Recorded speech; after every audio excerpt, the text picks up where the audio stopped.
Today we have a guy I've been trying to get fucking on for years. It's got to have been years. Rob Flaata, or you guys might know him as Big Rob.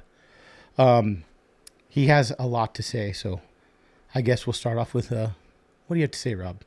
I'll just kind of start this off by, apologizing to absolutely nobody, because if it comes out of my mouth, I mean it. So, yeah. So that's the best thing. If it's going to be real, Rob's going to tell the truth the way he feels about stuff. And you don't get that a lot these days with guys, especially everything that goes on these days. But what Rob is one of those guys I've been trying to get on that was able to be around Butch the whole time from when he was younger and kind of learn a lot from him. So let's talk about when you got into fishing, like seriously got into fishing, and how you went about it, where you kind of cut your teeth, stuff like that. I've always fished my whole life, whether it be bluegill, whether it be largemouth, whether it be, I got into the striper scene, and that's something I really liked. And I became the striper guy that everybody wanted to know what I was doing and when I was doing it and whatever. And one day I was on the dam, and this one, it started to get like really real for me. We had a striper derby and we were fishing, and Shane said, "Oh, do you know who that guy is that just passed?" He said, "That's Butch Brown." I said, "I don't know who fucking Butch Brown is." I wasn't a bass guy. Yeah. I fished stripers, dude. The bass didn't fight. I fished 30 pound in a fucking jig stick. They skied right in. Then I met Butch, throughout the striper derby, and then ultimately I started working for him. How old were you at that time? Probably about 27, 28, 20, somewhere in there, And he said, he told me later, he said, "You know why I hired you? So you wouldn't be on the fucking water." But I worked for Butch for 20 years, and I got to see it all. From before the HUD, before a lot of these baits, and the introduction to all of it, and how we went about fishing things and keeping things a secret and, not a secret. And it really didn't matter. Butch's theory was he could fish down the bank behind anybody and catch them. And I adopted that theory because a lot of guys, they show up to the lake, they launch their boat, they go counterclockwise around their normal spots, stuck on stuck. They do the same thing every day. And we would come in behind them and catch fish. Is that a big thing you took away from Butch? Is like, you cannot do the same fucking thing all the time. You know what I'm saying? Dude, you cannot be stuck on stuck. A prime example is you could have fish going in the back of a cove every day for 4 days. You show up on the 5th day as your tournament, but on the way into the cove, that bait's direction got changed by the wind, a mudline, a bird, and the bait never went to the back of the cove. Therefore, the fish never go to the back of the cove. So if you don't adapt to your surroundings and pay attention to what's going on, well, that goes for bass, for stripers, for the ocean. That goes for everything. You can't expect it. You have to adapt. And that's what makes a good fisherman. There's guys that can go out there and read the meter and, abandon what they've been doing for a week and do something totally different and have confidence that they're going to get bit. When you started fishing the dam, were you fishing dead bait? Were you fishing lures at the time? Yeah. I used to fish the Z plug, and the first topwater I started fishing was the pupfish, and that was a great bait. That bait wouldn't have been a great bait had Jeremy's bait came out before that. Uh-huh. The punker was a great bait. It catches a lot of great fish, and we'll touch on that later, but I started fishing the pupfish. I fished the Z plug for many years, which was made by a good friend of mine, Greg Silks. Was another great mentor, and me taking things away from things I was taught. And then from there, the HUD came. That was pretty stupid. Before that, Butch had the original thumper tail, which nobody ever had, and that was a full body thumper tail without a flat back, and that thing got bit like crazy. Osprey was a big part of it. There's a lot of baits, again, you just had to read the conditions. One day they wanted topwater, one day they wanted a topwater that didn't walk, so I'd fish a Z plug. It all depended on wind direction and water clarity and which way the trout went, whether they went towards the west ramp or they went towards the shoreline, east shoreline. It just mattered. But every time I went down there, I didn't just go down there to fish. I believed that I was going to catch a fish. And some of the best fishing is 3-4 days after the plant when everybody's gone. And those fish don't have anything to eat at random anymore. So now they do find your lure. That makes a great point, because you think they're going to, every day, the pattern, same thing, unless something's changed. So just like the fish get pushed into the cove, if they see that stock and every day they're hitting trout, 2 or 3 days later, they're going to do the same fucking thing. Well, these fish, these stripers, pyramid, for example, they don't get giant. They don't get big. Cast steak back in the day, they don't get big because they just eat trout. I mean, dude, if they plant 900 pounds, the fishermen are going to take 4. Yeah. The birds take 2. What's that leave? Nothing. That leaves 3. Yeah. Trout just make stripers do stupid things because they go where they're not supposed to go. All the other forage in the lake stays in safe zones, and the stripers have to search for them. Trout go out over a high spot where stripers hang out, in deeper water, and they make them get stupid. But once they get a taste of eating those trout and get into that thing, they're constantly looking. So when the trout disappear and your bait's there, then, that's another great thing. Same thing goes with bass and the trout, Do you think that the biggest fish, like when you go to fish striper, are going to be during those trout stockings, or not really? Not for me. I try to stay away from all that. Okay. I try to go where big fish don't want to run along the bank with 10-pounders and compete for a 6 to 9 inch trout. Big fish want to either stay below them or stay out of their spots, and those trout come to them. They make mistakes. Yeah. And the other thing, and this one Bobby always brings up, is you're always thinking outside the box.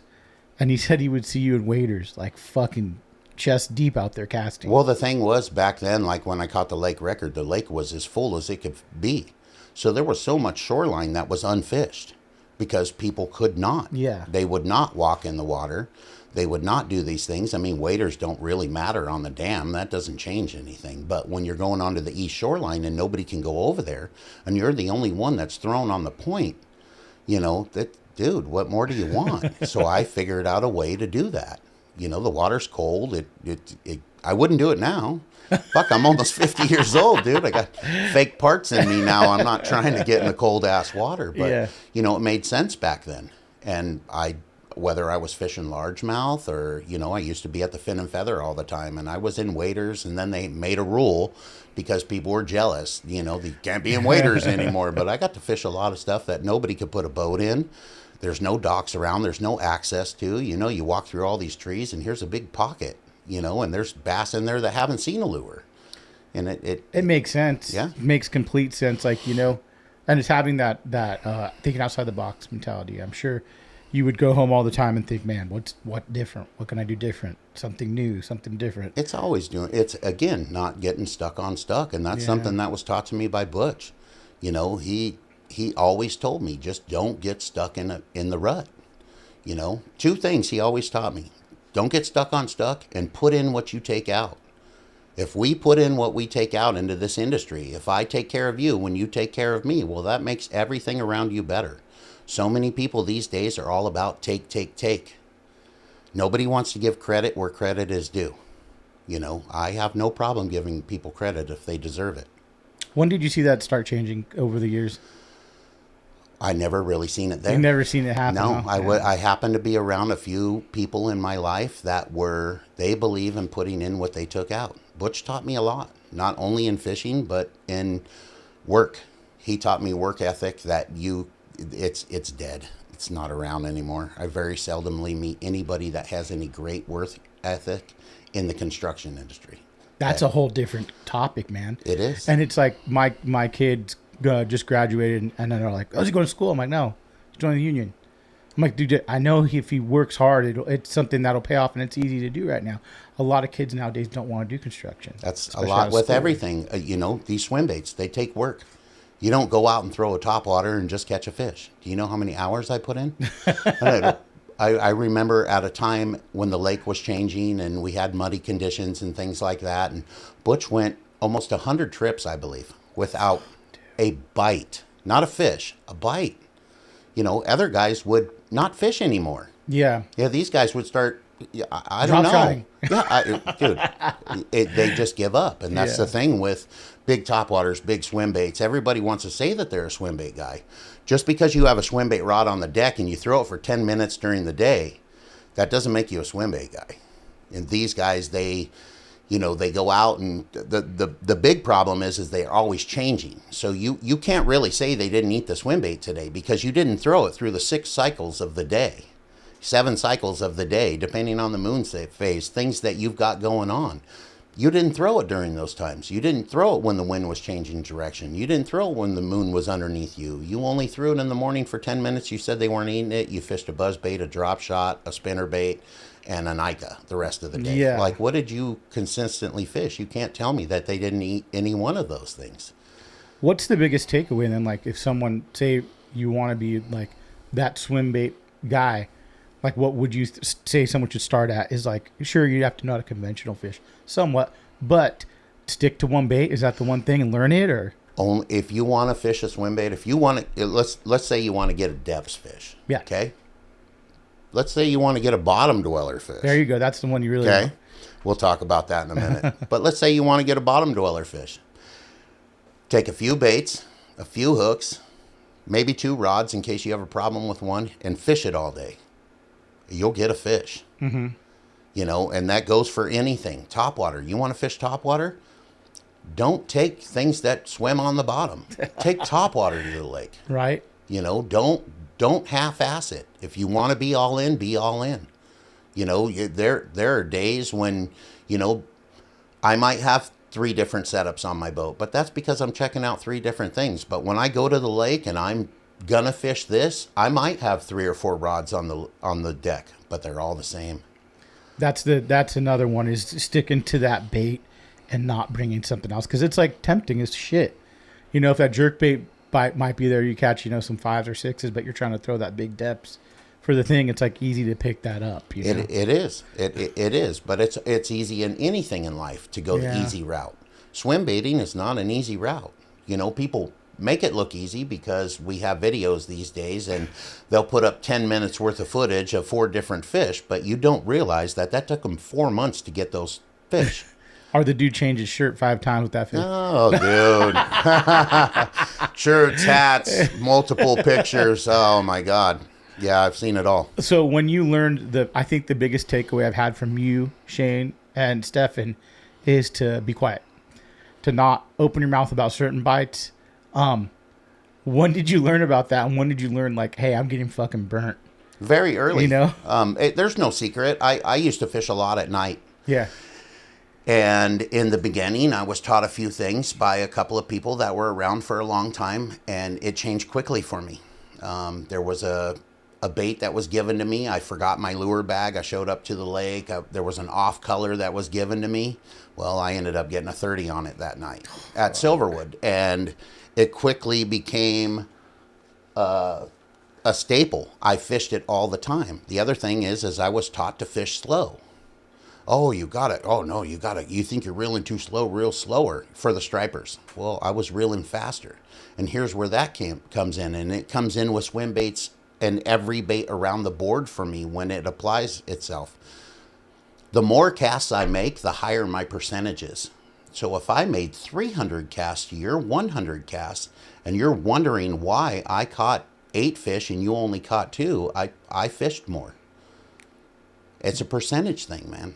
You still do that to this day? You'll try to make I guess it's precise too. Like if you're going to go to a spot, you want to hit that spot with as many casts, or you're going to spook them, or like. It might not be as many casts, but it's still a percentage thing to me. Okay, if I go out there and I fish the bottom dweller and my bites on this are 4 to 5 pounders, or I can fish a drop shot, which I don't, but but I can fish a smaller bait and I might catch 20 fish.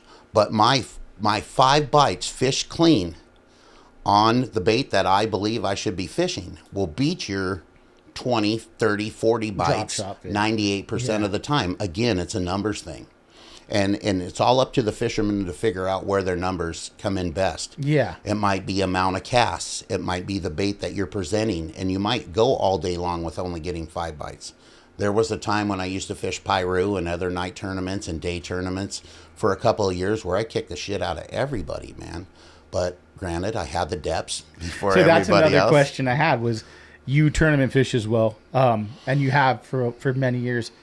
How was that, and when had to change your technique up a little bit from the swim bait fishing or whatever it might be to actually doing a little more to make sure you get those bites? Well, I always based my tournament approach around the swim bait because I believe that my 5 bites, again, would beat you 98% of the time if I landed them. And I didn't even have to land them all. Maybe I only landed 3, and then I caught 2 on a Cinco, or I've used to fish crankbait a lot. The spinnerbait, another thing that Butch taught me to fish, and it's not just your typical spinnerbait fisherman. It's it's very slow, it's methodical, it's all for a reason, and the osprey.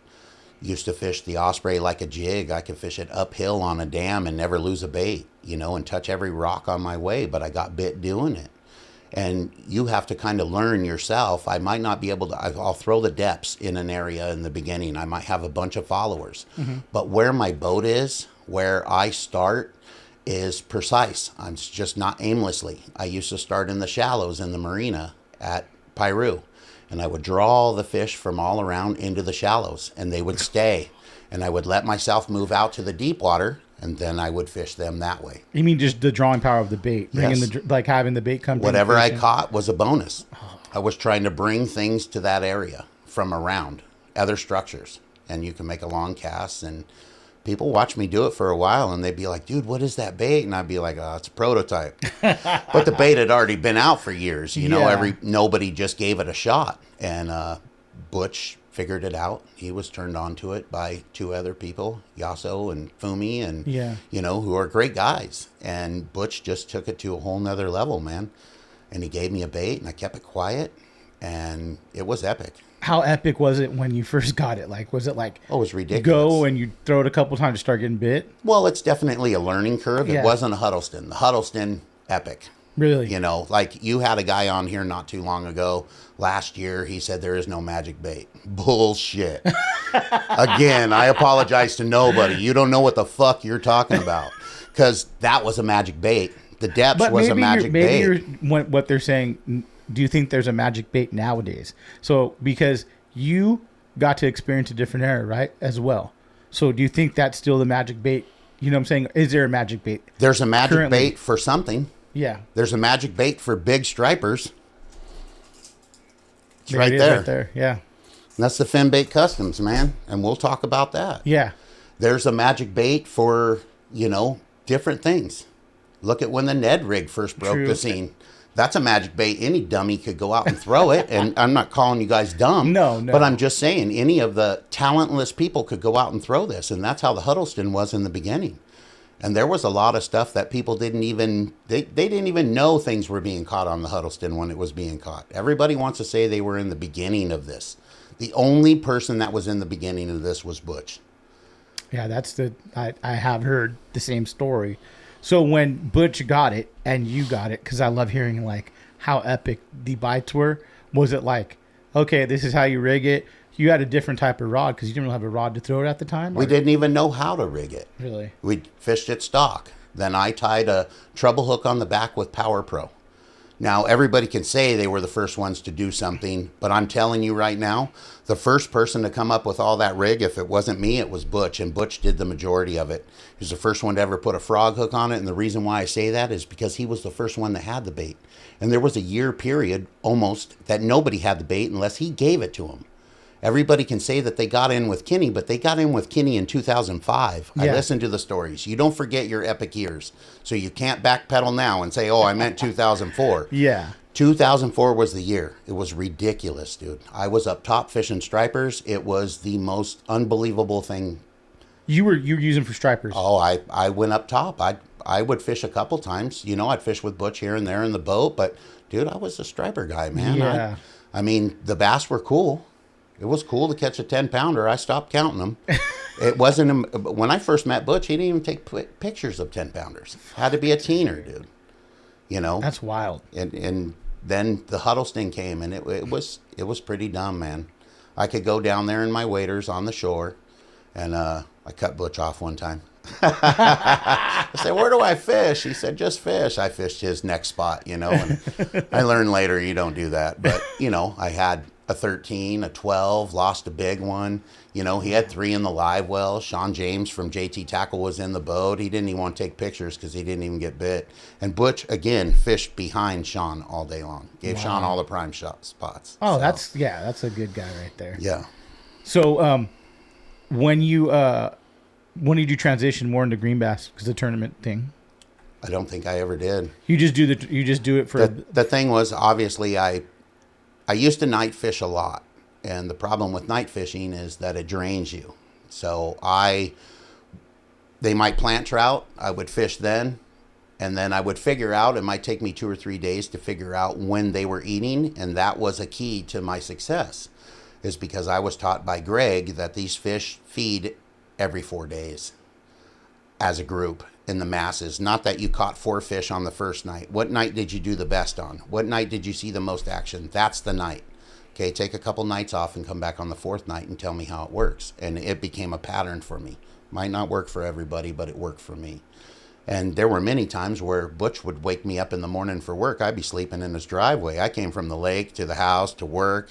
Back home, I eat dinner, hang out with the kids for a bit, and then when they went to sleep, I went back to the lake. And that's, you know, I beat the shoreline. That's what I did. And then when the tournaments came in, then I just readapted the striper fishing. You know, I just started fishing more stuff offshore in the daytimes and, you know, doing that kind of stuff. But stripers, they'll never go away from me. It's always a passion. Yeah, and so the lake record. Let's talk a little bit about that. The day you did it and everything. That was an amazing day. The bite was great. The bite had been great all week. We're getting towards the end of the day, and that fish was caught on a Hud, and I would have never had that fish had that fish realized it was hooked. And then kept that fish in a cooler, brought it back in the morning. Dave Keys was a good friend of mine, tournament director. He ran the marina. He weighed it. We cut it. You know, no questions asked. There was always So when you say you cut it, is it to check there's no... Oh, yeah, we cut the stomach open, you know, just so people couldn't say nothing, you know, because the lake record prior to that was held by somebody that there was a lot of rumors about. And then the lake record beside that was held by Alan Cole, who I'm not talking trash against because I just respect everything that forms everything. And he was part of the beginning and forming stuff. Mm-hmm. But, you know, people said that was a river fish and the other fish didn't weigh what they said it weighed. And, you know, so I wanted this to be there. But to be honest with you, dude, I wish I'd never even caught that fish. Why? Because everybody's got something to say. Oh, he caught it on a live trout. They'll never fucking say it to me. You know what I mean? But I hear it, and then I ask them, and they're like, oh, I heard it from this person. I'm all, well, fuck, dude. Do I tell that person to slap you, or do I fucking slap you? Like, keep my name out of your fucking mouth. The bait was that good. The Huddleston was that good. That lake record will probably last forever, because that lake is shit now. They've ruined that lake, dude. What now? What has been... Well, it's almost all the way back down to where it was last year. And that's the big... Almost down to 1,400. Oh, my gosh. Now. Yeah, it's ridiculous, dude. And I heard that they're going to redo the work on the tower and just all this shit. It's horrible. It's just they killed the spawn this year. They were raising it and, you know, the bait capacity. And every lake needs to be cold, but, you know, it just sucks. That was a great fishery. It's gone now, you think? Maybe it'll come back in years. I mean, well, giant bass wise, it was. I believe it was gone. There are still some giant bass in there. Don't get me wrong, dude. There's still some really, really big, special fish in there, but it's not what it used to be. And now, I don't know. Last year, I caught 2 fish out of there that were 25 pounds. Those are the biggest fish in a long time that I've known that have come out of there. Yeah. And that was on Tanner's bait when I first started fishing it. You know, and dude.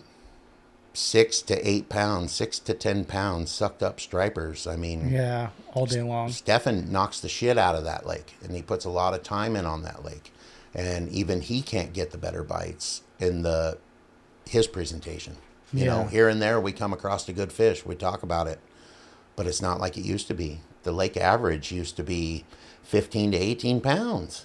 Like, fuck, dude. If you got a 10-pounder, you better not take a picture of that shit. I'm sure, and even the largemouth. I mean, the stories Shane's told about you guys fishing them and catching tons of double digits. You know. Oh yeah, it was a great lake, dude. I mean, I I haven't caught massive amounts of numbers of double digits up there, but a lot. You know, the lagoon was my primary thing, and I got a couple other little special lakes. You know, last year I had a great year up at Pyramid. You know, sorry guys. I know I was going to be like, there you go. I'm going to bleep that out right now. No, I don't. You know, you still got to fish.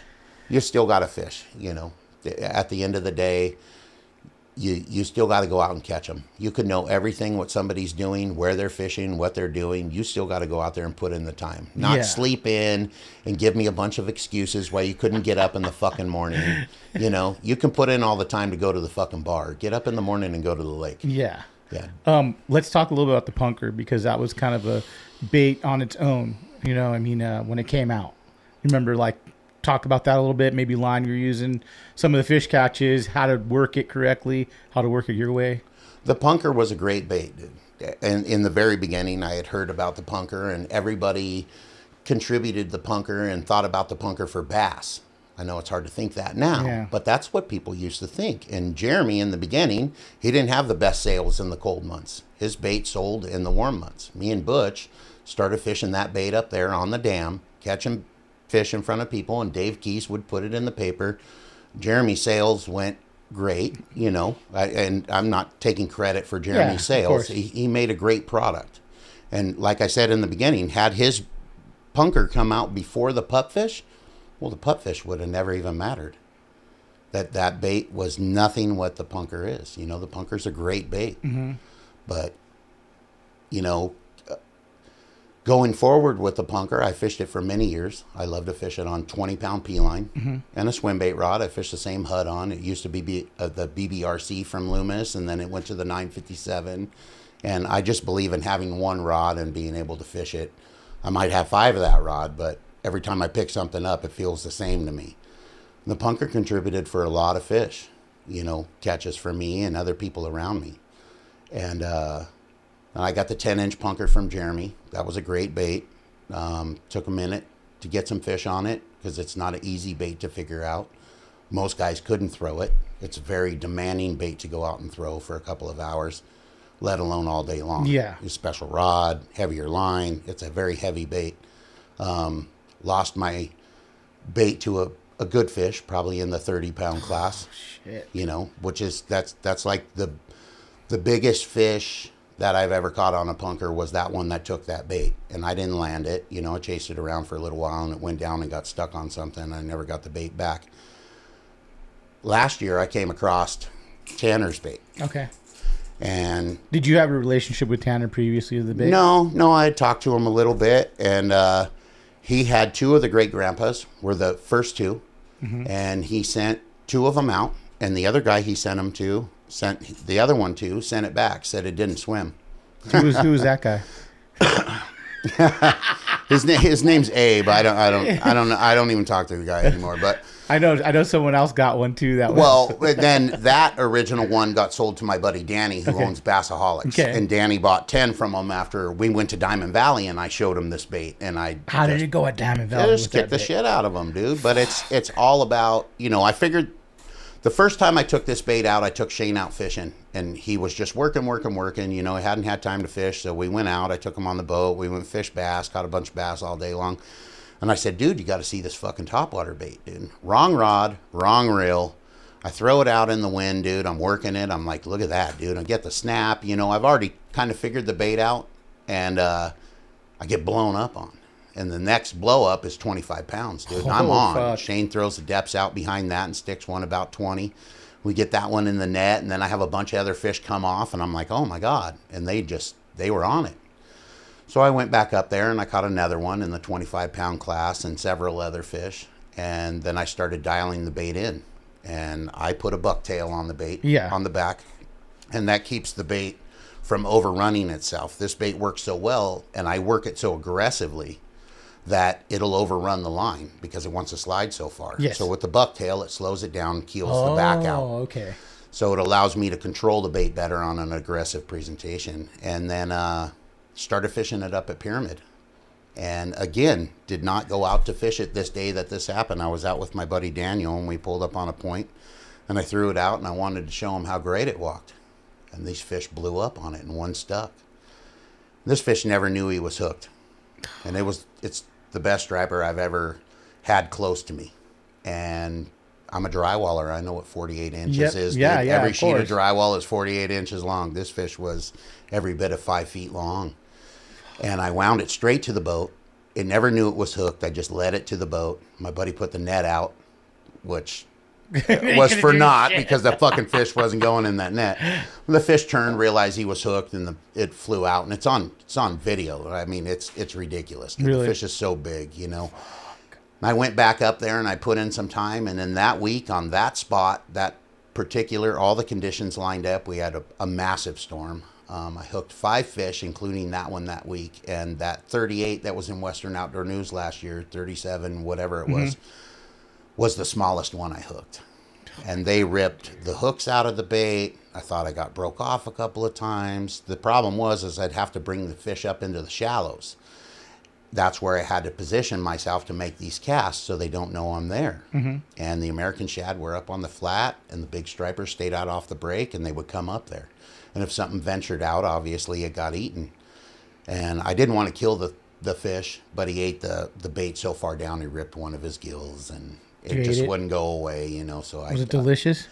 Yeah, it was great. It was great. Do you ever see The Simpsons when Homer eats the fucking lobster named Pinchy and he's crying? Yeah. I killed the smaller of the calico, and I don't like killing them when I'm fishing, and I'm like, fuck, I feel like shit, you know. But I'm like, fuck it, everyone kills calicos you know. Oh yeah, yeah. But I mean, so you were on the boat this whole time when fishing? Yeah, the okay. boat, and did a little shore fishing, and then it's, you know, I try to throw other baits out there, and I'm gonna give Tanner a lot of credit. I fished the punker, and maybe it just wasn't my luck to catch a giant on the punker. Yeah, because I know guys that have caught good fish on the punker. Yeah, but Tanner came up with something in this bait, to me, that draws big fish to the surface. And what is that? I don't know if it's the water displacement. I don't know if it's just the fact that you can fish this bait all day long, and it's a bigger bait, and typically with giant topwaters, they're heavy, and you can't fish them all day long. It's demanding. I'm a big guy, dude. I do drywall every day. I throw around sheets of drywall, boxes of mud are 50 pounds. I work. It's physical, and some baits wear you out. I can fish this bait all day long. And when everybody thinks that they're fishing a big bait, I'm fishing the great grandpa. Yeah. So not the grandpa. And then I told Tanner that I need a bigger bait. I see the fish that are up there. So Tanner made me this bait. Fuck, man. That thing's fucking huge. Yeah. And he did just a phenomenal job, and I've been working a lot lately, so I haven't had time to put it. Oh, so you just got that one from Tanner? Yeah, okay. yeah. I've had it for a minute, and I just haven't had time to go out and put in the time that I need to. I'm kind of still doing the tournament thing for the rest of the year this year, and the summer months aren't exactly the best to go out and target big stripers. You know, first thing in the morning and then the evening, and there is that midday bite, but I'm not saying it isn't going to happen. It's just not something that I can do right now. You guys do. I mean, when I got my first one and I started retrieving it, I'm like, I don't know how the fuck to do it. So Shane kind of told me, you guys, and I seen Tanner do it in person, you know, at Silverwood. You guys kind of work the rod a little different than you would a punker, right? I mean, for me, it's completely different. With the punker, I work the punker different than a lot of other people. I work the punker like I work a spook. Even though I'm fishing a swim bait rod and a Calcutta 400 back then, now I fish a Tranks because it's just much more comfortable. Yeah. And I work the bait with my wrist. My rod is not tucked into my side. I don't need to be physical with it. I can work a punker in the width of this table 5 times. And here's the reason why I do that. These stripers, they're moving 100 miles an hour. You know, a lot of times you draw them up out of deeper water. They like to be in deeper water in the daytime because they don't like the light. There's scientific facts to why they don't like the light. You guys can figure that out yourself. But these fish come up out of deep water and they boil on this bait, and people are working the bait aggressively with the rod against their body. Well, you're moving 3-4 feet of line. So when this fish comes up and swirls on it and you've worked it 2 more times, you're now, 4 to 8 feet away from where that fish came up. He turns back around to find it and the bait's gone. Well, when I'm working it with my wrist, it's snapping back and forth in a shorter area. and the fish come back and get it. Oh, That's good. my Your theory. percentage thing where you're going to get a better percentage because you have a tighter. You're staying area. in the zone. Yeah. You know, you're not pulling the bait away. You know, that's like a lot of people get bit. They know the fish doesn't have the bait. They swing. The bait now goes 5 feet away, and the fish doesn't come back for it. Yeah. You know, it's like frog fishing. Wait till you feel it, man. Yeah. You don't always got to swing. But with the fin bait, what's kind of your The thing with that bait is I got way more aggressive. Now I fish a 9-foot rod with this bait. I fish a 7-to-1 reel. I've tried a lot of different things. Do you have a custom rod? No, this is a Phoenix. What kind again? The 909. Okay. Yeah. Phoenix makes a great product for me for the freshwater, dude. I will not deny that. But I fish a 909, and nobody else fishes a 9-foot rod. No. You know, but it moves the right amount of line for me. It feels comfortable for me. I fish Alexa 7-to-1. Okay. Not a Trank 7.6. It's too fast. Not a 6.4. It's too slow. The 7-to-1 picks up the right amount of line. Perfect. It's perfect. That's it. How many different reels did you go through to find that perfect reel? Just 2, 3? 3. Wow. Yeah, 3. I was always partial to the Calcutta 400 because of line capacity, and that's what I just cut my teeth on. And actually 4, the Daiwa Snakehead is a little bit faster. It's like a 300 Calcutta style, you know, just cast great. Then I tried the Tranks, and then I tried the Alexa, which actually Butch bought for me, I don't know, for a gift or for something, and I used in the ocean for a little rip bait thing that I used to fish, and I put 25-pound P line on it, and I fished it, and it was right. And that's all I fish. And I broke the handle on the reel twice. So you're using P line for your? I only use P line for topwater. No braid? I don't fish braid on topwater. Why? Number one, because anybody that you meet that has fished with me, I can cast well. Let's just say I agree. I saw him on the boat cast. I'm not trying to make myself out to be this professional caster, but you know, a big thing with me when I used to fish the punker on the dam, I only cared about the first 70 to 50 feet of my cast because that was unfished water. Other people aren't casting out there. I can cast, and P line casts the best. Max is a great line. There's lots of other monos, but back to the braid thing. Is I load the rod so much that if you have a problem with braid, like, dude, you'll have to cut it all off your reel. Yeah. If you backlash when you load that much, well, you should go buy a lottery ticket after you get it out if you get it out because you're a lucky motherfucker, man. Yeah. I love braid. I love the Top Shot presentation. I fish a lot of saltwater.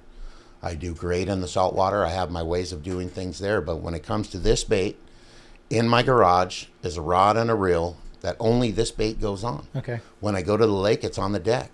If I throw it, I throw it. If I don't, I don't. I spool it fresh every time I go. Every time? P-line does not last. Yeah, I buy bulk spools of 20 pound or 25 pound. Used to throw 20, but this bait's a little bit more demanding. And the caliber of fish that I'm hooking, I want a little bit more. Not so much, I mean, you're not going to break it on a straight pole unless there's a problem. But when the hooks get wrapped around or striper's got gill plates, and there's always something, you know. So having that little bit of extra insurance, I'm okay with that. I don't want to lose this bait. What about stretch when you're setting the hook? Is it this different than the braid? No, you know what I'm saying? Like, I braid is aggressive, man. It's direct. It's direct. If you have a flaw, braid will tell you about it. Yeah. If you have a bad knot on your connection to your fluorocarbon or whatever else you're fishing, if you have a nick in your braid, that's a big thing too. You will never know if you have a nick in your braid. I mean, visually, you might see one here or there, but if you have a problem with your braid, the hooks get fouled up on a lot of topwater baits a lot of the time. And if you're not fishing a piece of mono in front of your braid, you're not going to know if you have a flaw until you set the hook. yeah. And now you lost a fish and your bait. Yeah. And you might be fortunate to get your bait back when he shakes it, but for the most part, it doesn't work out that way. Did you start off with braid in the beginning, though? Nope. Never, huh? Nope. It's not what I was taught. I started off with Iser line, fishing stripers. Yeah. And then P line with Butch. And then I went to fluorocarbon with a few things. And then, you know, I'm not saying I started Butch fishing fluorocarbon, but it worked out that way. But I think it works that way. If you fish with someone, you're going to take input from them, and I'm sure Butch respect you enough to go like, "Oh, Rob came up with this. He gave me kind of something different to think about." Well, I gave him a fluorocarbon that wasn't superior, and he found the superior one. That's the thing about him, is if he fishes it, there's a reason why he fishes it. It's not because he, number one, couldn't afford the others, number one, couldn't come across the others. He's tried it all. And everything that he tried and didn't work, guess who got that? Because I was the guy that, oh, you're going to throw that away? I'll take that. Well, guess what? 3 years later, I threw it away. Yeah. There's a reason for everything with that man. And I don't change what works. I don't believe that you should go change it if it's not broke. No. How do they say it? Not broke, don't fix it. Yep, not broke, no fix it. Yeah. No, 100%. I mean, that's just a learning curve as well for people. If you buy different baits, it's almost like, what bait you're going to throw. Now, a lot of the older school guys with the swim baits say there's only like 3 baits they need. Do you try new swim baits? Do you try new, you know what I'm saying? I do try new swim baits to a certain extent, but I believe in fishing what you're good at fishing. Okay, so when I go to the lake and I think about fishing, I will have a swim bait that's in the lower water column. I might have the same swim bait that's modified that fishes other water columns. I might have a top water. I always take a spinnerbait. That is like a surgeon with that thing. There's only one person better, in my opinion. That's the guy that taught me.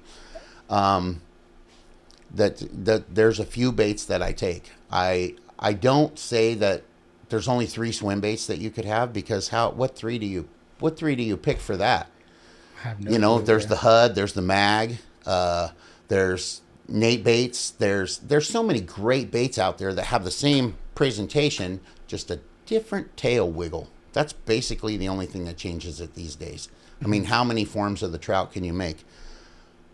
Bottom dwellers, making a great bait. How many more baits out there are like this? And why we were making this bait and coming up with this bait, Eddie and myself, we decided to make something that had it all. It has a tail wiggle. It has a body shimmy, back and forth. It has a head wiggle. And why that size?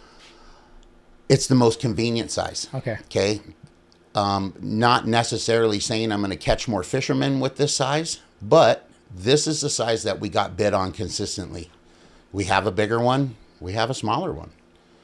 You guys will never see the smaller one. But bottom dwellers, we just decided that this was a direction we were going to go with a 6-inch. We named it the Shiner. And a lot of time and effort went into this bait to figure out how to get different things. And everybody wanted to know, how come you're not selling it yet? How come you're not selling it yet? Well, when we first came out with the bait, there was no meat, not enough meat in the back. So 1 fish, 1 bait. Now, I can't sell you a bait and you catch 1 fish. And you're going to email me or message me on Instagram, and I'm going to ignore you because I'm not a big responder. But it wasn't right. And we wanted to make sure we covered all the bases. And after we got that dialed in and Eddie got all that figured out, then Eddie figured out that the nose was blowing out now. And I went out to the lake and fished it, and he figured out that we needed to add more meat to the nose. So we had to shorten the pocket in the front. Mm-hmm. And until we made the right product and it was consistent and swam great, held up to a certain extent, this bait's not going to last forever. Yeah, of course. No bait lasts forever. We decided not to put it out, and now it's going to be coming out on the 28th of this month. We'll do a drop. How many are you going to drop? We don't know yet. Just got a few more molds, so we're able to pour multiple baits. When you're pouring baits and you have to wait in an extended period of time to use that rubber, your clear goes from clear to now have a yellow hue to it. And it's not because you did anything wrong. It's just because it's staying warm for so long, it changes. Yeah. And now we have more cavities, so we can make more baits. Packaging is an issue, and we'll figure that out. And we had to come up with a price point. Not quite sure on where we're going to stick that. It's within $1 or $2 of, 25 for 3. Mm-hmm. Whether it's over, and everything's getting a little more expensive these days. It's not something we're trying to get rich on. We just want to try to put out something Both me and Eddie have full-time jobs. Don't want to come home and have 95 orders on Instagram and have to worry about filling those. Eddie is a big family man. Mm-hmm. He works hard. I work hard. I'm a big family man. We both love to fish and have other hobbies. I fish both salt and fresh. Eddie gets seasick, so he doesn't. So. But, there's not a lot of time to make stuff. So that's the reason for the drops, if anybody's wondering, because you can control it. Like in the beginning with Tanner got overwhelmed with orders. And we talked about it when I caught some big fish, and I asked him if he wanted me to post them. I'm all, dude, you're going to blow up. It's not that it's all me. Mm-hmm. It's who knows me, and then who they talk to, and who they talk to, and it's a circle. And, I have no problem helping out Tanner. I believe in putting in what you take out again. And Tanner does that. I have multiple baits that he's made for me. He makes great littler ones, better ones, bigger ones. So, but in the beginning when he was just taking random orders, well, you kind of get overwhelmed. You got 75 orders this week alone. And it takes 3 weeks to make a batch. And you can't make 75 in a batch. So how do you control that? And the drops, that's the way to go. I agree. And even the price pointing on some of the stuff, I'm like, and the hard part nowadays is you get copycats. Well, the thing with this bait, with the punker, as far as the wood punker goes, I know it costs a lot to make the injected punker. Again, not taken away from Jeremy's stuff. Yeah. But when Tanner makes one of these, it's all handcrafted. Each one of them is touched with his hand. Each one of them has to be made, and not every piece of wood swims the same. He has to test them before he paints them, make modifications to them. Pray to God he doesn't drop one before it's finished. There's another issue. Yeah. Like time and effort goes into it, man. And when you think about the amount of hours you put into one bait, how do you rate your time versus money? People are like, oh, can I get that bait for $100? Well, $100, I probably put a combined, let's say you put 6 hours. Let's say you just put 10 to make the math easy. Okay. So now it's $10 an hour. That's what I'm fucking worth to you? I make a great bait that catches big ass fish, and you want to pay me $10 an hour? Yeah. Well, that's another thing is I go, like, if I fish something, like for instance, if I fish this, okay, and I go, hey, I caught, 3 5-pound calico. Say that's what I'm using it for. And I wasted all the baits. Is $25 worth it to me? Fuck yeah. Like a 5-pound fish is worth, a certain amount of money. If I catch a 10, that's worth $200, $400, dude. Yeah. If I've been working for that fish. So in my mind, and I've seen a lot of bait makers deal with this too, they're raising their prices. Everything's inflating, everything. And I feel like if you don't want it, then don't fucking pay for it. You know what I'm saying? Yeah. And it's time. And not even doing this, like I know by doing the podcast, it's like taking a lot of fucking time, dude, and effort, dude, to do things like these. So I get when bait makers raise their prices, and it's you can't get one sometimes, but this just how it is. Well, that's how you get what you pay for, okay? And you can't compare this to a cheaper topwater. You can't compare this or the punker to a cheaper topwater. Nobody should ever compare something that's not inferior. You shouldn't compare apples and oranges. Like, don't compare me to a 16-year-old kid who has no experience. Let me just get that out of the way.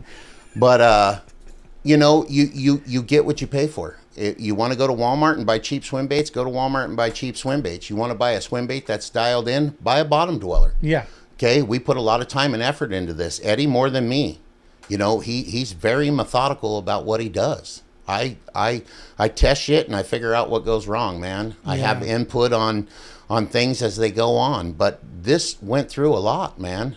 Back and forth shipping, changing molds, changing the cab. It's endless. Yeah. And when you think about all that money, you don't think about that as wasted money. But before we make any money on this bait, the rest of it has to be recovered.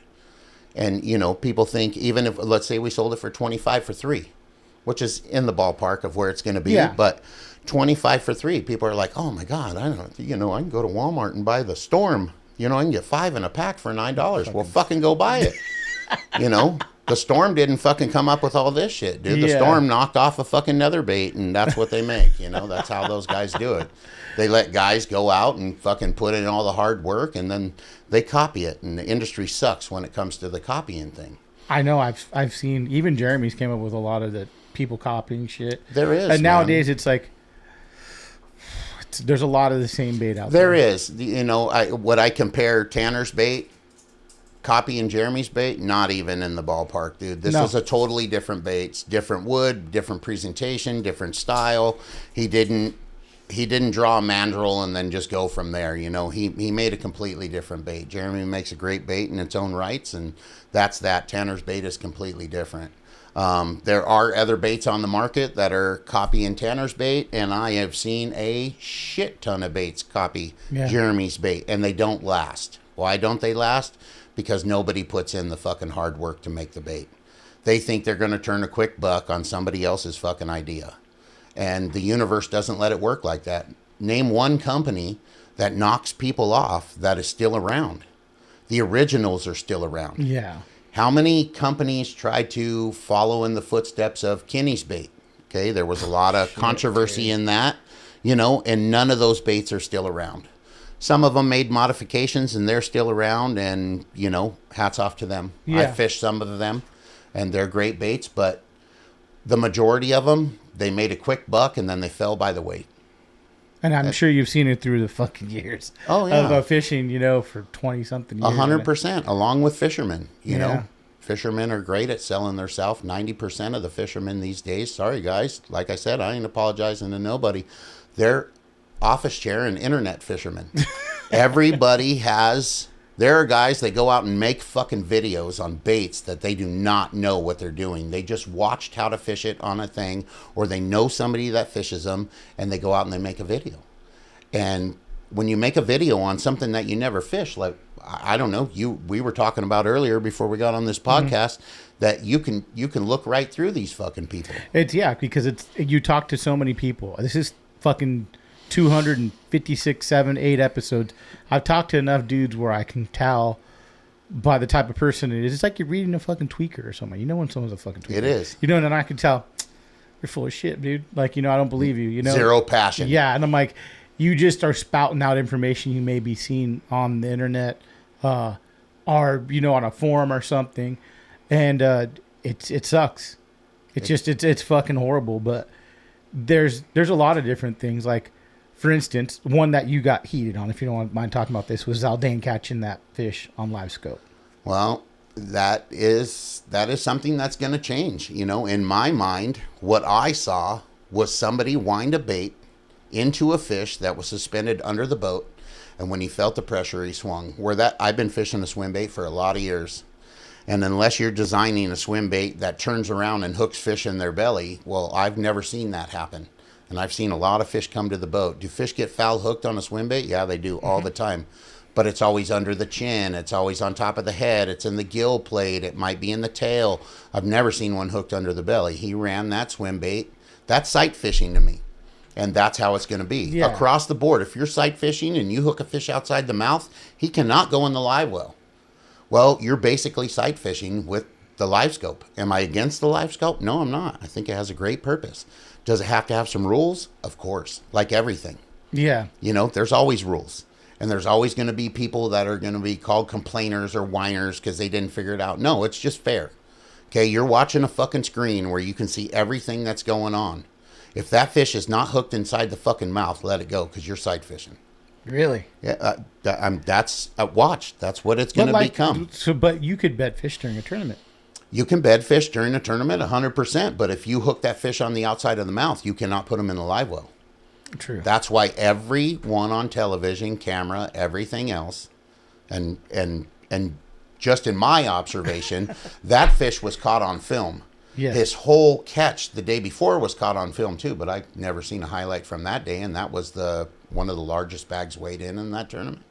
So I don't know if that was something that other people are not agreeing with. But it's still in its infant stages, you know, so like I feel like the rules got to come, I agree. But like, how would you? I mean, that's a hard one. You see the screen, you think you can't see the bait like fucking snagging. You're right. You know, 100%. But you're seeing that fish where he's at. It's like a video game now. If you've been on a boat and you've had it, you could see your bait hit the water. You could see the fish following your bait. They collide. Okay, I get what you're saying. You feel the pressure. You swing. Okay, it's mathematics, dude. And you don't always see the bed fish. These guys sometimes fish them in not the clearest of water. They feel the swing. The fish might have run over the bait. They swing. They hook it outside the mouth. They let it go. There's no questions asked.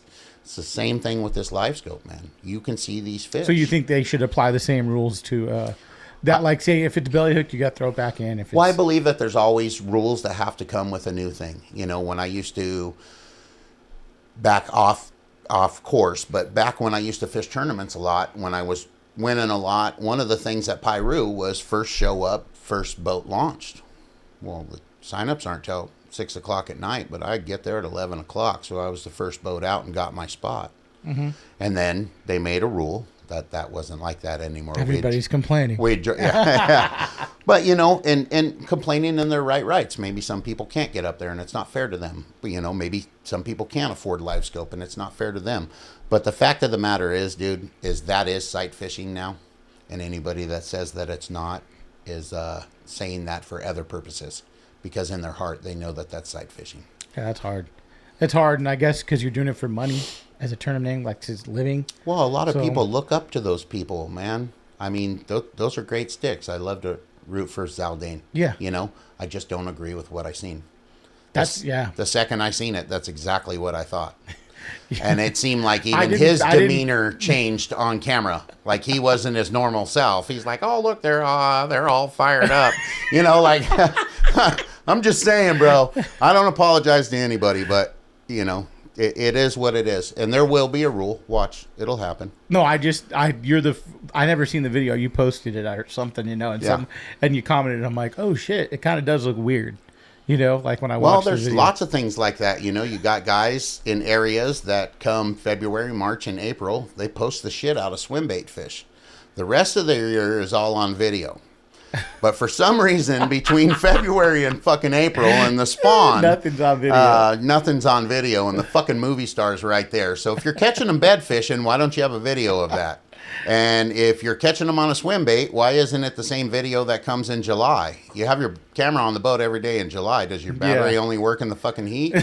You know, like just questions, you know. There's video these days. Do you take yourself off the internet because you get so fired up, or off the Instagram? Because I know I need to take a break sometimes, and I just not look at shit because I'm like, this is fucking bullshit. I don't let it bother me, and one of my keys to all of that shit is I don't read comments. None. No, that's why I like Instagram versus when I used to have Facebook. I turned Facebook off 6 years ago. I don't give a shit, dude. I don't want to read about how you were constipated this morning, you sat in traffic. Like, I like seeing pictures, you know, and it's cool. And if I feel like reading the story on the picture, I read the story on the picture. But I just like scrolling through it. And I try not to base my day around that. When I get home, I want to spend time with my wife. And now with her job schedule, she doesn't get home till 6:30, 7 o'clock. And my kids, and I don't get to see my older son very often because he works 2 to 10 every day. Yeah. So I get home, he's gone, or he's on his way out the door. I start my days really early, but I don't want to spend what time I have at home on Instagram. So I don't really let it fire me up. You know, people talk about, you know, I modify a lot of baits, and then here and there I'll get somebody telling me, like my best friend is Shane Morgan. Dude is the best at finding shit out, man. If somebody said something, Shane will know about it, man. He's always been that way. But a lot of times the way that I have to look at it is this is such a vast thing. I only get to see what happens in our local areas, right? And maybe on Instagram, okay? But how many guys are out there? Like people talk about modifying HUDs or modifying this. True. Dude, Butch, myself, modifying HUDs before most of these swim bait fishermen these days took their mouth off their mom's fucking tit, dude. Like, yeah. So we're talking, you know, 20 years ago, dude. Almost 20 years ago. The bait came out in 2004. I actually seen it in 2003. It was shown to me and Butch, which nobody ever talks about, by Bill Simmenthal on the Lower Lake. and he had cut it all up. It had all kinds of grooves in the side. And I remember his words. He said, the only downfall to the bait is it doesn't have enough action. The tail isn't right. Well, Kenny didn't listen to that, and Kenny put it out, and he had a phenomenal thing. And it's still a great bait these days, you know, but everybody wants to talk about how they modify things and how I kind of got a little off track and forgot what I was going at. But, you know, they all talk about how other people are modifying things. Could that bother you because you do something so similar? Yeah. Dude, there's so many people out there that you don't even know. The world's such a big place. Somewhere there's two other guys like me and you sitting down having a similar fucking conversation. Now, whether you ever hear it or not is another story. But unless you're the first, you're not the first. Yeah. And that's, I think maybe you see a lot of people, the first way to rig something, the first, it'd be more of maybe if you'd put my way to do it, you know? If there's 100 different ways to rig the HUD, there's one correct way. You can look it up on fucking YouTube, dude. Just Google Butch Brown rigging on Huddleston. I mean, I've seen swivels and split rings and split rings to swivels to split rings to hooks and like, fuck, did this bass come out of fucking Hollywood with all the jewelry? You know, like it's really simple, man. Yeah. There's a right way, there's a wrong way. There's also ways that work for other people. Not everything works for the same person. Yeah. So let's talk about saltwater, because you're a big saltwater fisherman as well. Your dad, big offshore guy as well too, right? Yeah, my dad is up and down the coast. Everybody knows him. His name is Butch as well. Okay. And Halibut Butch.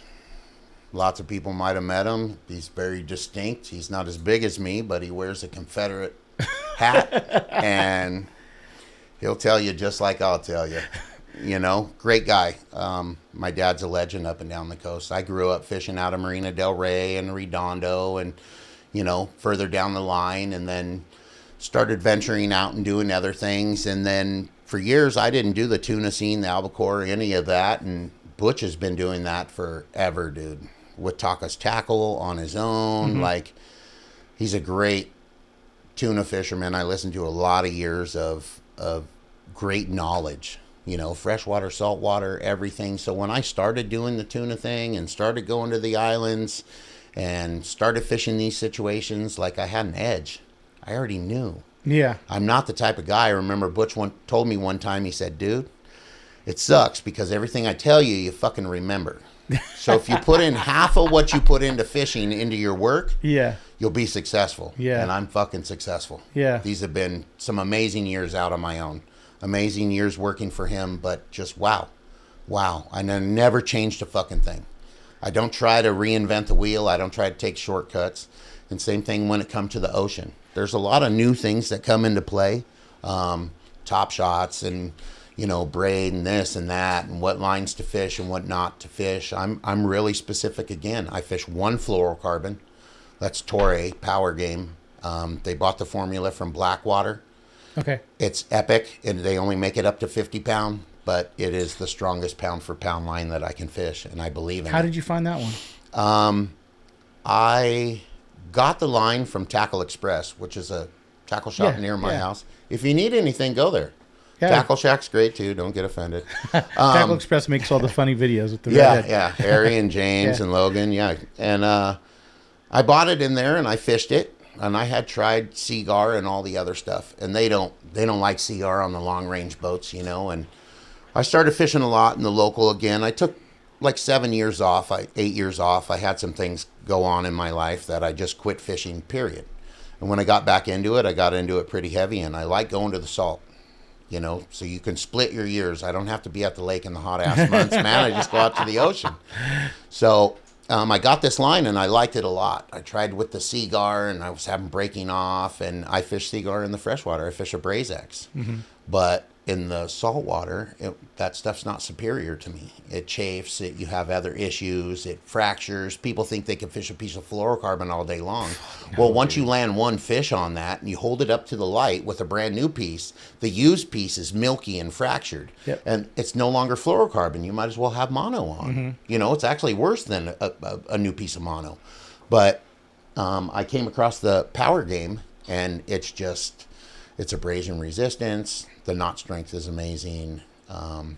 It's a little expensive, but then I was told by somebody the whole story behind it and why Blackwater had to quit making their line, and Torrey bought the formula and they renamed it because that was part of the deal, and it's fucking phenomenal. The story? No, the line is phenomenal. You know, Blackwater was a great line, and then you couldn't find it. You know, Butch called around and tackle shops and had them send it to the house. You know, fuck, you got 6 on the peg, send me all 6. Yeah. You know, and then it ran out, and then we found the power game.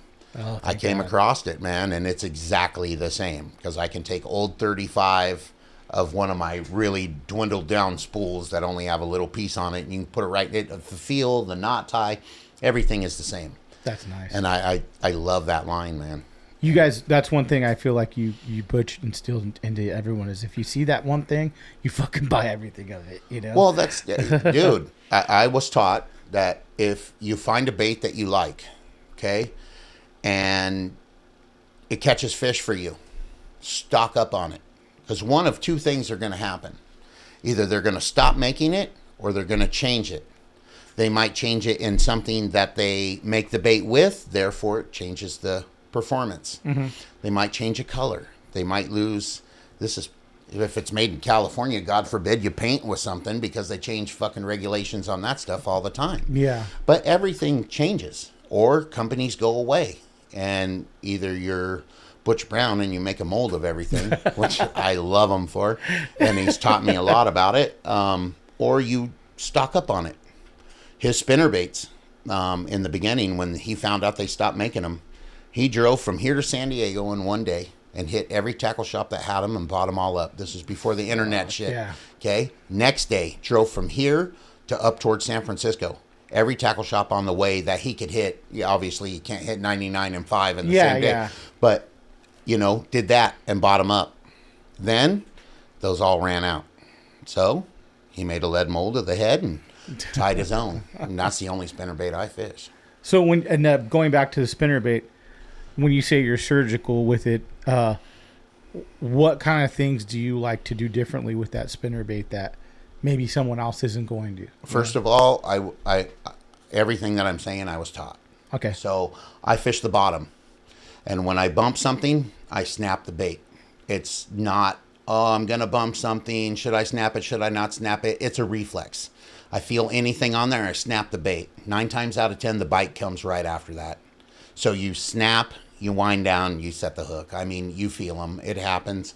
The blade thing came in fishing in the grass, you know, and I don't want to be one of those guys that are talking about somebody else's thing that they dialed in and I've never fished. I've spent years fishing this bait, man. So many years. In the beginning when I would fish it, Butch hit the fucking trolling motor one day. He's, I'll put the spinnerbait out. We're running across the front of this weed thing.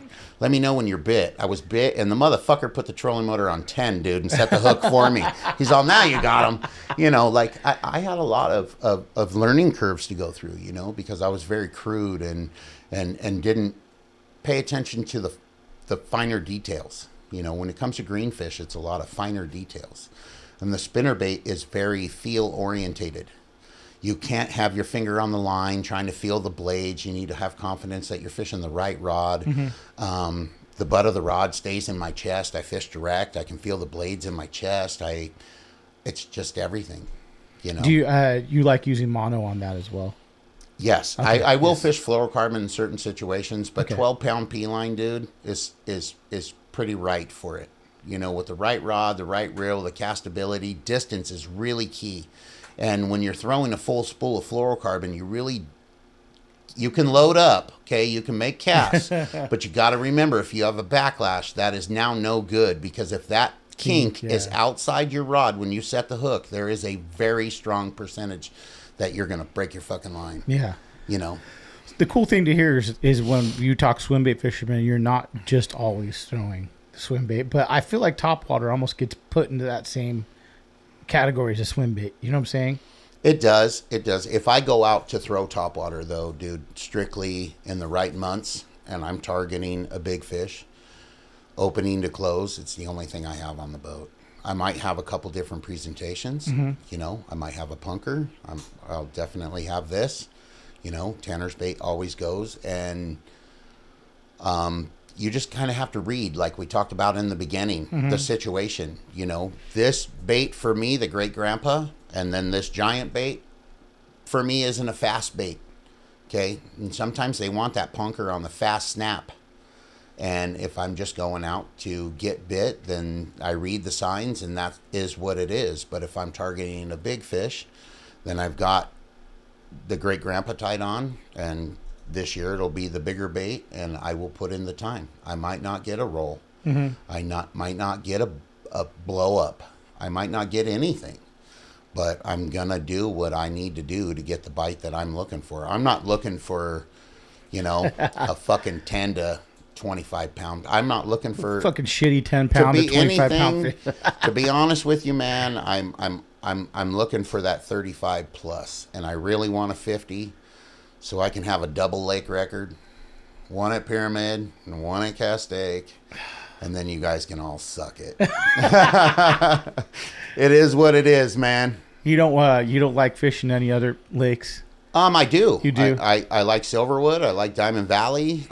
Paris has some nice stripers in it that a lot of people overlook, but not all of those things are practical anymore.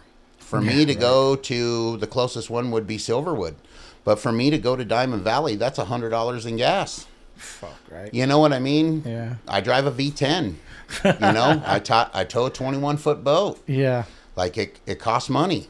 You know, and then also I can't go to these other lakes if there's a storm, and I like to fish storms in the right months. You know, everybody does. And I can't travel across 5 counties and expect my boat to stay dry and go to Diamond Valley and get turned around. It happened before, dude. Really? Won a tournament a week before, came back out there. It was raining, had a little bit of water in the boat, was told that everything would be okay.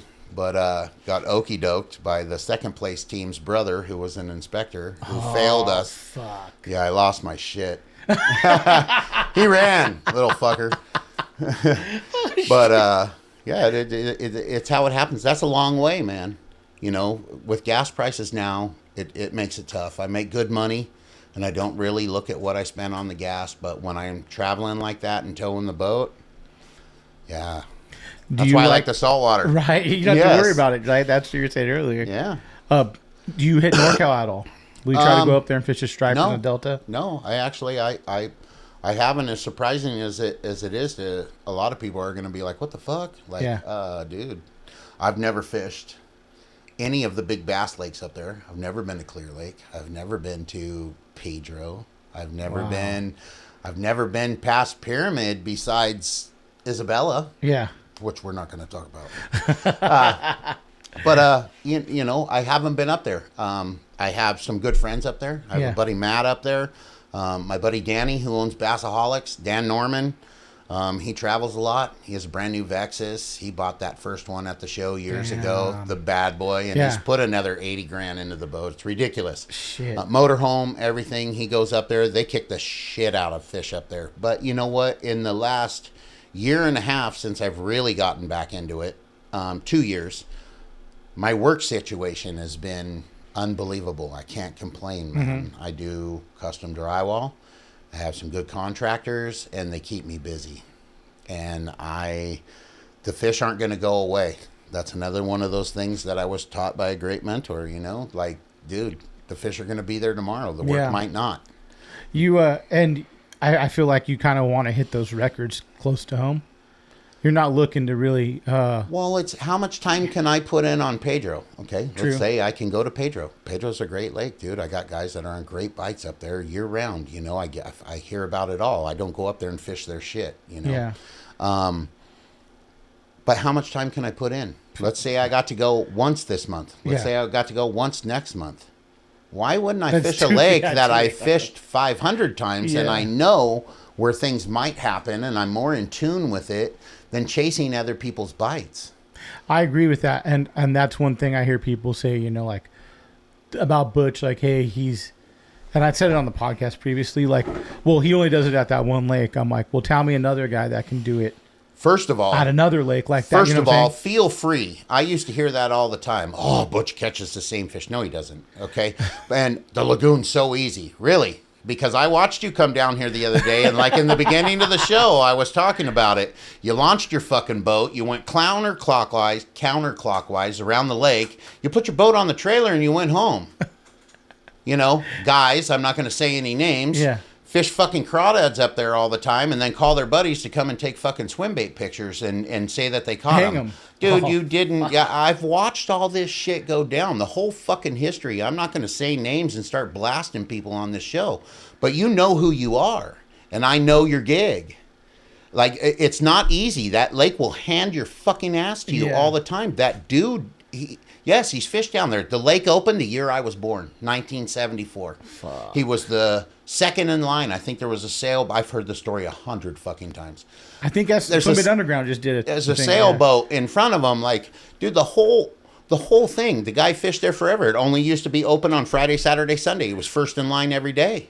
He rode his ass, and he had a little trolling motor on the back all the way to the other end of the lake. Started fishing his shit. Guys would come down there, try to fish the bite. Fuck, he's already got 5. Yeah. You know, over 10.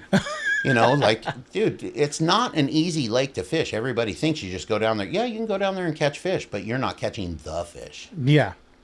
And it's kind of crazy to see him go, you know, that time for that the 20 or the 19 is gone. Dude, the day that happened, I was doing a side job. I work for Butch. Uh-huh. He went to the lake. We had an early day. I went to Stan Vandenberg's house, who's a saltwater guy, been around a long time, freshwater too. Went to Stan's, did a job. I was loading up my stuff in my car. I had a Scion then, my big ass in a Scion, but it was great on gas, and it hauled ass through the canyon. Butch called me, and when I answered the phone, my first thought was either he sunk his boat or somebody died. He was crying. And he said, Robert, where are you? I said, I'm at Stan's. I'm about to leave. He said, dude, just caught the biggest bass of my life. And he's got tears in his voice. I can hear it, man. I spend more time with this guy than my family. Yeah. You know, every day in the truck with him. And I said, I'm on my way. I hung up. Before I even got out of the fucking neighborhood, my phone rang 2 times from Stan. Like, he wanted to know what was going on, but I didn't have time to answer the phone. Yeah. I made it from Simi Valley by Sinaloa Lake to the lagoon in traffic in less than an hour. Driving the emergency lane and the fucking stupid shit, dude. I thought we had a lake record. Yeah. We got there and the boat was still on the water.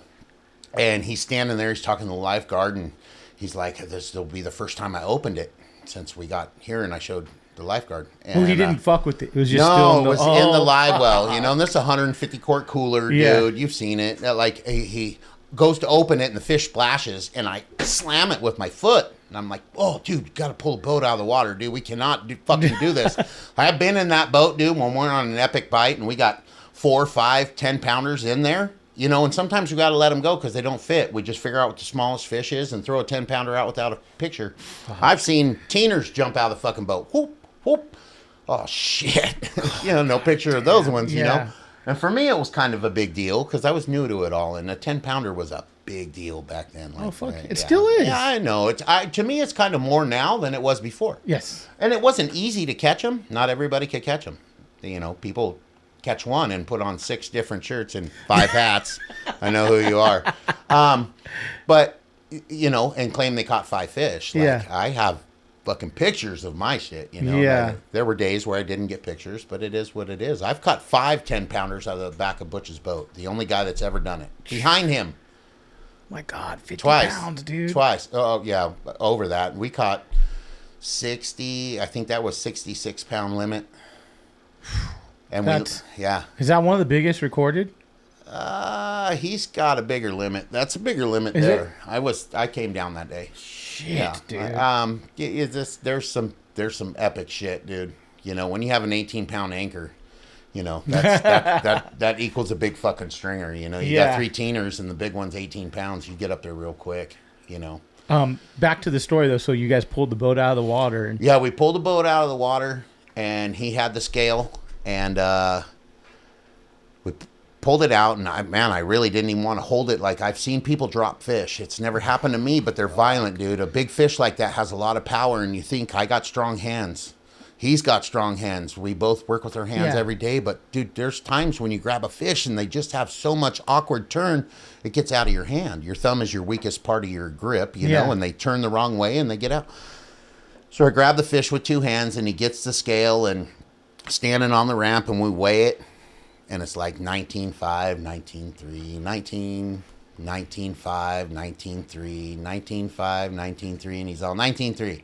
You know, and I'm like, oh, fuck, maybe it could have been 19.5, you know. Like, but, you know, just being honest about it. And it was just such a great experience, dude. And he's like, wait till you see the video. I mean, lots of people have never, I don't know if anybody besides a select group of people have ever seen the entire video. Like the aftermath of when he had it in. Because when he reaches up to take off his glasses is when, like, emotion just comes out of him.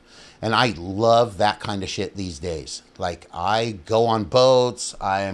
Help people out. I get more excitement now out of you catching a 10-pound calico than me catching a 13-pound calico, if there's such a thing. You know what I mean? But Shane Morgan, he caught a 13-pounder. I caught a 16-pounder. I took 2 pictures of that fucking fish because I was more excited that day about his 13. Yeah. You know, and we had several other fish that day over 10 pounds. That was an epic day. We had to let them go. There was no room in the live well. And I was more excited about that. Now, I go on these ocean trips, and I catch a lot of fish, and I don't take fish home. I give it away. But I get more excited helping people out, maybe with some fly lining tips or handing a rod to somebody that just can't function right to get bit. You know, it's the ocean. Everybody gets bit. But in a tough bite, maybe handing off a yellowtail, and then walking with somebody and hanging out with them, and the tuna bites, handing off a fish. I get more excitement out of that now than catching a fish myself. There's very few times in the last, I don't know, 10 Probably years. Probably the Western Outdoor News fish was the Well, last. yeah, that was a pretty epic fish. But the cast before that, I had a fish all the way to me that, again, was well over 40 pounds. You ever think about fucking gaffing them? Because if you know if it's that big. You can't. No? You can't. Not in the freshwater. Damn. Because there's fish, you know, there's something in the rules and regulation in DFG. You cannot have a gaff in the freshwater. A lot of these fish have slot limits, dude. Okay. Who are you to judge if they're right or not? True. Once you stick a hole in them, you know. There's slot limits in the ocean too on certain fish. Yeah. And, you know, but people don't gaff fish that they don't think are under. What is your net of choice for stripers? My net of choice? Yes, because that's a big fucking fish. And if you got to depend on a net, what are you using? I mean, to be honest with you, I got a net from Shane, dude. It's like an old school, those blue nets.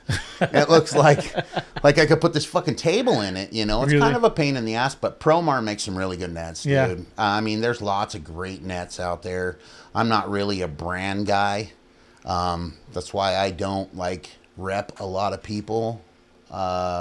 It's not that I don't believe in their products. I know one of your major sponsors is Phoenix. Yeah. Let me touch on that. Everybody asks, like, hey, Rob, dude, Phoenix. You know, I've had several people tell me, you know, guys from Phoenix, dude, we'd love for you to, you know, be a Phoenix guy. And I'm like, I am a Phoenix guy in the freshwater. Yeah. When it comes to saltwater, my choice of poison is Seeker. You know, it's not that Phoenix doesn't make a great saltwater product. That's just what I'm comfortable fishing. And same thing when it comes to reels. Just recently, 2 years ago, I switched over. I'm all Daiwa in the freshwater. Mm-hmm. All Saltigas. From 15s to 62 speed. You know, in the freshwater, it's all Shimano except for that Daiwa Lexa that I throw the magic bait with. Yeah. I don't want to, Butch, again, so much was taught by him, and I listened. I don't forget, dude. Mm-hmm. He buys everything. He doesn't ask for anything for free. If people send him stuff and he doesn't believe in it, he sends it back. And no offense to anybody that happens with, and same thing with me. I don't want to go to the lake, and I'm not one of the makers of Bottom Dweller, but I'm sponsored by Bottom Dweller, and they're biting the Gencraft, the one they make, and I can't fish that because I'm sponsored by Bottom Dweller. I don't want to be that guy. I want to fish what I want to fish. And you're not a tournament angler, or it's, like you don't depend on this as your living, so it's a different story. I don't. I don't. I tried for a while. I was making a lot of money back when I was winning everything, and I would find myself, just things weren't right in my life now. Now I have an amazing wife, an amazing stepson. My older son lives with me. My life is good. And when I go to the lake, I pay my entry fee, and whatever it is, it is. And me and Eddie have left probably 5 times this year where we're in the money, dude, but we just tell the director, like, just send it to us. I'd rather get home. Yeah. I want to go home to what I want to do. Now, I fish the tournament, and, but I don't want to be locked in with somebody and only be able to fish their product. Everybody makes a great product, but not everybody makes every great product. That's the truth. And I always talk about that. And I talk to guys, and I get, if you're sponsored by a company, you're a tournament guy, there's not much you can fucking do. You got to fish what you're dealt. You know what I'm saying? Yeah. So even, if you're making a money move and you're a professional tournament guy and that's going to pay your bills, I get it. And you got to rep it. I fucking get it 100%. Because that's your livelihood. But look at that, dudes. Phoenix. There you go. See that nice on there? Plug. Hang on the other dirty, side. Seeker. Fin bait. Oh, hang on. The good Street. one. Bottom Dwellers. And you got Slay Dirty there. Fucking pet. Oh, yeah. Tackle Express. The Butch Brown Hybrid Tune. Oh, man. Did you watch Just a water jug, Nick. Calm down, man. Oh, man. I thought there was something special in that bitch. No, I don't drink for other people's safety. That's a key. But no, I get when people, I think that what you do is cool because you're pretty true to yourself, fisherman. So is Butch. I mean, he's got his sponsors, which is depths and, stuff like that, but he chooses to fish what he wants. He fishes what he wants. Butch, he fishes different rods for different things. Depths takes care of them, and they understand. There's certain things. I mean, Butch's spinnerbait rod, a guy made it for him for calicos. Oh, fuck, dude. 30 years ago when he fished it up until recently, I think it had some problems in the blank itself. And, that was just an old boron blank, man. It was just the most uncomfortable rod for me to pick up. I'm like, you motherfucker, man, but I've seen 16-pound bass come on that thing on a spinnerbait. Like, legitimate. And, same thing with another guy that taught me a lot, Greg Silks. He was the same way. He had things that he liked to fish, and everybody tried to give him stuff, but this is what he fished. Greg's another person that helped you. You're one of the people that I've talked to. I just talked to Greg yesterday, man. It was so awesome to talk to him. It's been a minute. Our lives took different directions. There was a time I met Greg striper fishing, obviously, going to the Fred Hall show, looking at his fish in the coolers on ice, and then I got close with him, cool with him, and got invited fishing a few times, and then did some drywall work for him and his buddy Randy that he used to be partners with. And then my mom passed away 15, 16 years ago, and I took off for a year and a half and went up to Big Bear and, just did my thing, just tried to change my life around, and Silverwood was just down the hill. Well, I used to fish with Greg all the time, dude. And, I learned a lot of stuff from him, a lot of knowledgeable stuff, things on why stripers are so light sensitive. And that all plays into the big picture, man. Anybody can go out and just fish a high spot, but when you understand which way shadows go and... That's such a big thing, the shadow line stuff. Well, take your finger and you're at the lake on a beach, and you take your hand and you put it out, and your finger's only this wide, but when the shadow hits the water and goes down 5 feet, it's now this wide. But it's also on an angle. So just because a buoy's right here doesn't mean there's a shadow underneath it. Yeah. It means that the shadow is in the correct direction. So where you present your bait and cast the shadow all matters. Just because you're fishing over a high spot doesn't mean that the sun is on that side and now your shadow is over there in 32 feet of water. It's not out here in 80 feet of water. And these fish find those shadows. Stripers have an extra light receptacle in their eye. And it's important. It plays in. And learning angles and things like that and where your bait shows itself to these fish. It's not necessarily right above them. Again, if the sun is over here and you throw your bait here, the shadow is not directly below it. It's over there. So when you learned that, was it like a big game changer for you? It was. Bait presentation is huge. Bait presentation, where you put your boat, not letting them know you're there. Back when I used to fish the tournaments before I quit for a while, when I was winning everything, people would be like, dude, why are you always on the anchor? Well, because first of all, that's how I was taught by Butch. We fished on the anchor, and we would position the boat and tie the anchor to the boat. Whatever the wind was blowing, so we could make the best presentation. Well, when you turn everything off, and I have electronics on my boat, man. I have a 21-foot Triton, dude. Yeah. I have fish finders. I have everything. Eddie has a Ranger with everything on it. Dude, if it was up to me, they stay off. Unless I'm looking for something, then they get turned on. And 9 times out of 10, I only use the maps. I just need to know the area and where I'm at. Yeah. And then I'll set up from there. And an anchor is a huge thing. Trolling motors are fucking loud, dude. I'm a water baby. I'm always in the water. You can hear a trolling motor. You can hear the sonar pinging. You hear all this shit, dude. And a lot of guys don't jump in water around boats, so they don't know. You think you're being stealth because you got the quietest prop or you got this. You're not. You're not. If you knew what swam off the point before you got there, you would rethink what you're thinking, you know. But you're a percentage guy, so I've heard guys say with the Livescope, percentages. You get more percentages if you can set up on those fish. Nick, to be honest with you, besides my opinion on it being a sight fishing thing, I'm not really dialed in on it. We have it on the Ranger, okay, and to me, I mean, it has come into play in a couple of situations, you know, where we've seen fish moving, especially when it's schooling fish, you know, and they're chasing bait and they're all of a sudden they're over here and then they're over here. And you could see them on that and they're 50 feet out. Okay, so you make a cast and you hook a fish and you're like, fuck yeah, dude, that thing's badass. But then the next hour, you're looking at it and you're like, fuck, I sure am wasting a lot of time today looking at this fucking sonar. This is really cool to watch the fish swim around, but I can't get them to eat shit, you know? So I hit the power button. Yeah. You know, I can't dedicate my day. I have instinct, and this computer might tell me something, but my mind is telling me that this is what I need to be doing. And then I catch a fish doing this, and it's really satisfying. I don't want to be codependent on something all the time. I got to have my sonar. When I first bought my Triton, I think I went like 5 or 6 trips. I never even took the sonars out of the locker. They came with helixes and everything. And I was at Pyramid, and my buddy Daniel asked me, he said, dude, you gonna put your sonars on? And I'm like, fucking man, maybe I'll check them out this time. And I put them on. I think I turned them on once, and you know, and then I had to take them off and put them away. Like I'd rather leave them away. Them off and not even fuck with them, right? Yeah.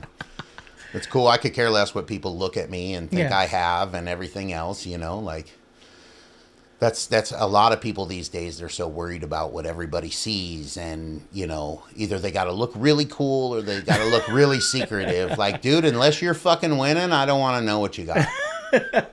It's real simple, man. Or look really cool. Yeah. I don't care about looking cool, dude. I got a smoking hot wife, dude. I got a nice truck. I got a nice boat. I don't need to have the fancy if this is fancy. As long as I'm happy, you know, it took a long time. I'm 48 years old, dude. I've been through some pretty serious shit in my life. Yeah. You know, I've spent a lot of time away from society. Yeah. And learned my lesson. And, I'm rehabilitated. Not really, but you know, the best you can. He's still in there. He's fucking just locked away. Well, I got some questions for you. It's a new segment I'm gonna do. It's called 9 Questions with Nick Head. With Nick Head. Yes. So you could say pass. No gay shit, Nick. The first thing's gay shit right off the bat. Oh my god. No, it's Jeremy. Listen up. Jeremy's gonna love this. So here's the first question with Nick Head. What's your PB largemouth? Is 16.9. Wow. What was that on? Huddleston.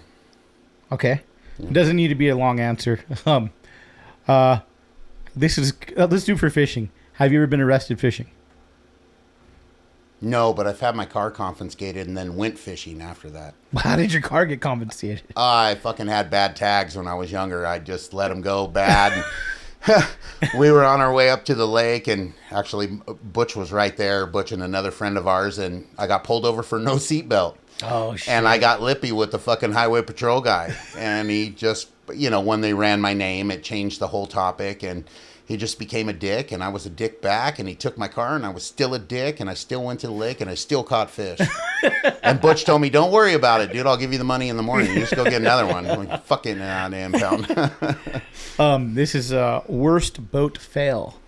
It's like the worst fucking thing you've done on your boat, or like dropped it off the trailer. The worst boat fail ever for me is I used to fish with a buddy of mine, Corey Dispensiero, and we went to Casitas, and there was a tournament there. We signed up for the tournament. We launched the boat, and the fucking batteries were dead. He didn't plug them in.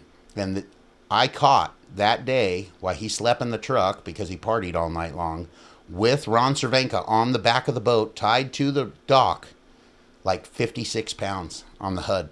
I was the only one that had the HUD. And that you were fishing a tournament? We got our money back. We couldn't fish the tournament. No, I just stayed tied to the dock, and I told him, fuck that. We're not driving back from Casitas without me fishing. Yeah. Yeah. Here's another one. For your type of fishing, your favorite rod. So let's say striper. Well, it's bait specific. Let's what are you throwing a majority of the time for striper? I'm throwing a Loomis. Okay. Perfect. Oh, no, for topwater? Yes. Oh, is the Phoenix. Phoenix? The 909. Okay. The medium one, not the light one. I don't know the number. Yeah, it's general. What is your scariest moment fishing? I was at Castaic one night fishing, and it was high water, summertime, and I just walked across the ramp, and I had a couple of stripers, and I put them underneath a trash can so the raccoons wouldn't take the assholes and the eyeballs out of them.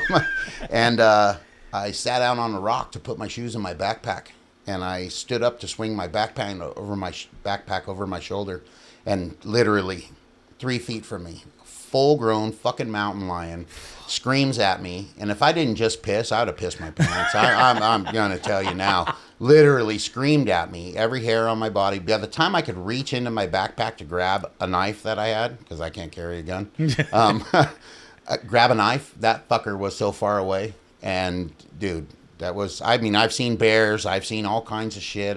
No problem, dude. This has been the first? No, hadn't been the first one. I watched one kill a raccoon 10 feet from me. He didn't even know I was there. Yeah. I watched him just hit the raccoon, jump on the raccoon, carry him away. I was like, oh shit. Don't make a noise, but this one screamed at me. Okay, you don't have to explain it. Last time you've been in a fight? Last time I've been in a full-blown fight was about 3 years at a bar. Okay, 3 years ago. Yeah. Oh, yeah. wow. I try not to fight, man. I really don't. If I go out with my wife, it always seems that I've got somebody that's fucking me. But I've changed a lot. I used to just assume slap you immediately and wait for your reaction. But now I'll just tell somebody like, hey, whatever you're thinking, dude, let's rethink this because it's not going to go down that way. Good call. 3 top bait for fishing. Favorite types. 3. So let's do stripers. For stripers would be the fin bait, the great grandpa, actually, standard punker, and the Z plug. Okay. When's the last time? The depths works really well too. I just don't choose to give them up because the ones that I have are special. Yeah. When's the last time you shit your pants? Bro, I got Crohn's disease. That happens fucking daily. It's been a while. It's been a while, but I got Crohn's disease, so that's not a non-regular occurrence. The last one is people make fun of me for wearing jorts. Do you own a pair of jorts? Jorts? What the fuck is that? Jean shorts. Oh, no, I don't own a pair, but I wouldn't make fun of you. You got the right body type to pull it off. I'm long and lanky, dude. Those would look like pants for you on me. I look like a cholo still, like from the 90s. Yeah. It's okay, I say. Well, I want to say thank you, Rob, for coming on. Let's plug your bait company, kind of give everyone some info on it so they know when shit's going to drop. Yeah, Bottom Dwellers, guys. BottomDwellerBaits.com. It's a 6-inch weedless bait, fish with a beast hook. What size beast hook do you recommend? I like 8.0. You can get away with a 6.0, if it's an open water thing and they're really biting it, but I like an 8.0. What weight do you like if you're dragging on the bottom?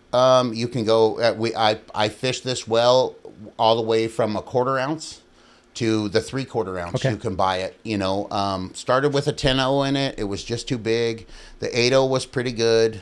The 6.0 works good for me, but it might not be for everybody. I'm really responsive on the bite, so I know what to wait for. You can't just swing every time you get bit on a weedless bait. If you don't know by now, you need to wait till it loads up a little bit.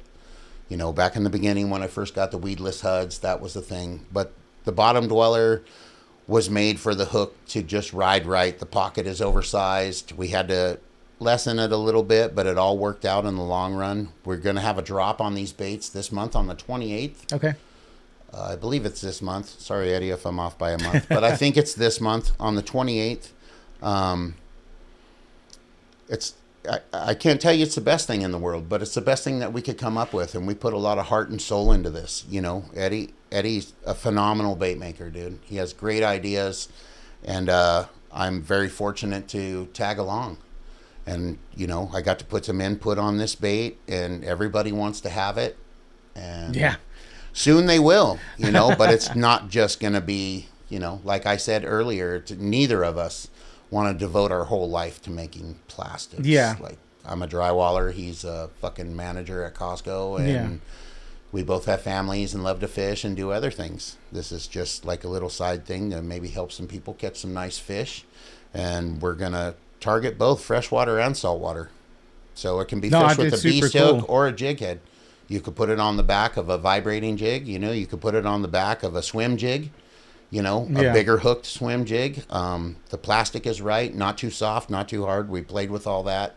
It's nice to have a super soft bait, dude, until you're buying them. For me, I can make it as soft as I want. All you day pull long, it apart right? with your fingers, no problem. But, you know, the colorways... How many colors? These are the colors you're doing right This here? one is not. This is spinnerbait that I talked about so Okay. much. This is Butch Brown's colors. Right now we got bone, a couple of different shag colors, blue. We've got some pearls. Trying to have about 5 to 6 colors. Okay. To come out. And Eddie comes up with the names for those, so I'm sorry that I don't know them all. I named the bait, the shiner, and he came up with the company name. It's a great bait. You guys are going to be really stoked on it. And for the guys that we've taken money from, you know, in the tournaments, you'll be happy to have it too. You'll be happy to have it too. Well, fucking thanks, Rob. I appreciate you coming on. Yeah, I appreciate it it too, hopefully man. we could do something soon where we go all three on and do a Q&A roundtable. For sure. When you have for time. sure. Yeah. Oh, with fucking Shane? Yeah. And Stefan. No. Love them both, man. Both great guys. All right. Thanks for coming on, bro. Thanks, Appreciate Nick. it.